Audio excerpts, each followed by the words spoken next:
Bonjour tout le monde, capsule vidéo maintenant sur la résolution d'une équation logarithmique. Je suis page 229 dans le cahier si vous voulez suivre en même temps. Je vais faire les mêmes exemples. Donc, résoudre une équation logarithmique, je vais d'abord l'écrire, l'équation qu'on veut résoudre. Disons qu'on veut résoudre l'équation log en base 2 de x est égal à 3 moins le log en base 2 de x moins 7. OK? Disons qu'on veut résoudre cette équation-là. La première chose à faire, c'est de poser les restrictions sur les valeurs de x. Parce que contrairement à la plupart des autres fonctions qu'on a étudiées, le domaine ici, c'est pas les réels. X doit être positif. Non, pas x, mais l'argument du log doit être positif.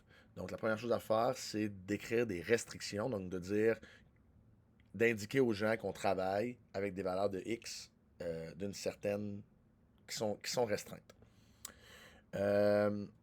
Donc ici, par exemple, dans l'expression de gauche, puisque c'est un log, x c'est le seul argument, il faut donc que x soit plus grand que 0. Et pour le morceau de droite, pour que l'argument soit plus grand que 0, il faudrait que x soit plus grand que 7. N'est-ce pas? Si x vaut 6, ça fait moins 1, donc ça ne marche pas. Fait qu'il faut que x soit plus grand que 7. Puis là, si on met ces deux-là ensemble, dans le fond, x plus grand que 0, si x est plus grand que 7, il est nécessairement plus grand que 0. Fait que le x plus grand que 0, ça ne sert plus à rien. OK? Donc, on a x plus grand que 7 comme restriction. Vous allez voir, ça va servir à la fin. Donc, on sait ça. Maintenant, on peut commencer à résoudre. Pour résoudre une équation logarithmique, il suffit de transformer l'équation de manière à ce qu'il reste un seul log. Donc, on va utiliser les propriétés des logs. Puis, on va avoir log de quelque chose égal à une valeur. Par exemple, ici, on pourrait aller additionner ce morceau-là de l'autre bord.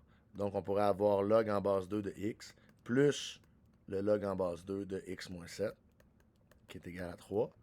Et là, si on était capable de transformer notre expression de gauche en un seul log, ben on serait rendu à résoudre.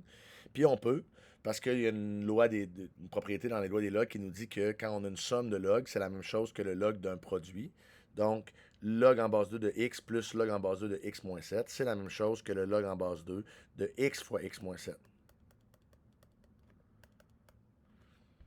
Et là, maintenant qu'on a notre expression sous la forme d'un seul log, on va utiliser l'équivalence avec l'exponentielle. Donc, on va dire que le log en base 2 de x fois x moins 7 égale 3. C'est la même chose que 2 exposant 3 qui est égal à x fois x moins 7. Donc, notre base exposant notre exposant est égal à notre puissance. C'est ça la traduction qu'il faut faire. Et cette traduction-là, il va falloir que ça devienne un réflexe pour vous. C'est ça qui est à faire tout le chapitre.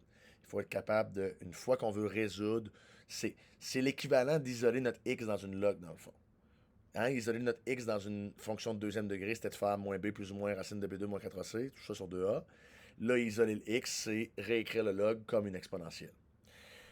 Et à partir d'ici, ben là, je peux travailler. Quand j'ai cette forme-là, dans le fond, ça, c'est x fois x moins 7, là, c'est x carré moins 7x, qui est égal à 2 à la 3, ça, c'est 8. Et ça, je peux résoudre ça, parce que ça, c'est x carré moins 7x moins 8, qui est égal à 0. Et là, je fais mon mode 4-2, ou je factorise par produit somme, là, parce qu'elle est facile, mais si vous faites votre mode 4-2, vous allez obtenir les deux mêmes solutions, égal à 0. Ça veut donc dire que x est soit égal à 8, ou x est égal à moins 1. C'est ça mes deux solutions possibles. Si vous faites mode 4-2, vous allez obtenir ça. Mais est-ce que x peut être égal à moins 1? Mais non, parce que on avait déjà comme restriction dès le début qu'il fallait que x soit plus grand que 7. Donc celle-là, je la rejette à cause de ma restriction. Donc la solution de mon équation, c'est x égale 8. OK? Ça va pour ça, je fais un deuxième exemple. Même chose, page 229 encore. On vous dit trouver les zéros d'une logarithmique, mais trouver les zéros d'une fonction, c'est résoudre une équation. Donc, ici, on vous dit, si vous cherchez les zéros de la fonction suivante, le log en base 3 de 2x moins 5 moins 8, OK? Mais si on cherche les zéros, on la pose égale à 0. Mais d'abord, on gère les restrictions. Donc, je vais venir ici à côté, gérer mes restrictions. Il faut que mon argument soit plus grand que 0. Donc, il faut que 2x moins 5 soit plus grand que 0. Il faut donc que 2x soit plus grand que 5. Il faut donc que x soit plus grand que 5 demi. Et j'ai ma restriction. Donc, je vais pouvoir la gérer à la fin. Maintenant, je pars. J'ai mon expression 4 fois log en base 3 de 2x moins 5 moins 8 qui doit être égal à 0. Donc, là, je fais mes manipulations algébriques. 4 fois le log en base 3 de 2x moins 5 qui est égal à 8. Divise par 4. Le log en base 3 de 2x moins 5 est égal à 2. Et maintenant que mon log est isolé, je peux faire ma réécriture. Donc là, je fais mon équivalence avec l'écriture exponentielle. Ça veut donc dire que 3 exposant 2 est égal à 2x moins 5. Et là, vous voyez comment ça devient facile. J'ai que 9 est égal à 2x moins 5. J'ai donc que 14 est égal à 2x. J'ai donc que x égale 7. Est-ce que ça fonctionne x égale 7 avec ma restriction? Sinon, il n'y aurait pas de 0. Mais là, ça fonctionne parce que x plus grand que 5 demi. 7, c'est effectivement plus grand que 5 demi. Donc, mon 0, c'est 7 et il y en a un.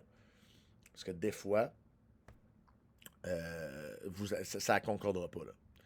En même temps, je vous dis ça, mais les fonctions logarithmiques ont toujours un 0. Fait que ça va toujours fonctionner avec la restriction, mais peut-être que vous allez obtenir une fonction de deuxième degré ici, là, après avoir fait vos manipulations, puis il va y avoir deux solutions, puis à rejeter comme tantôt. Donc, une fois que vous avez fait les restrictions, vous vous assurez, vous comparez, et là, le 0, c'est 7 dans ce cas-là.